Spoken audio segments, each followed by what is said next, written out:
बहुत दिन के बाद आए हैं मल्टी मीडिया हब पटना में। पूरा एसी है, पूरा एसी है, मल्टी मीडिया है। दिल्ली में फिर वो पकड़े जाने पर 1000 रुपये का जुर्माना। ऊपर वही गंदगी नहीं था।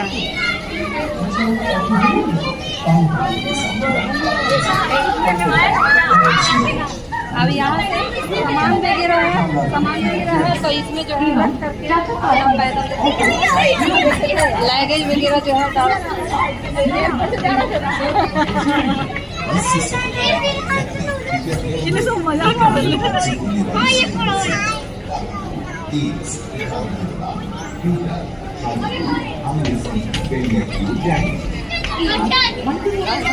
मतलब सामान ढोना नहीं है, हैवी के लिए सारा सामान ठोकने पर 1000 रुपया का पनिशमेंट मिलेगा।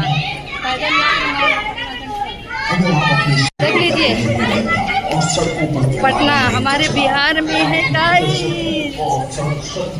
अब वो तो नहीं है कि हम लोग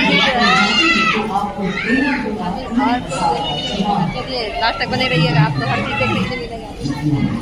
बहुत दिन के बाद आए क्योंकि हम यहाँ नहीं थे, लेकिन जब भी आए आपको हम दिखा दिए बोले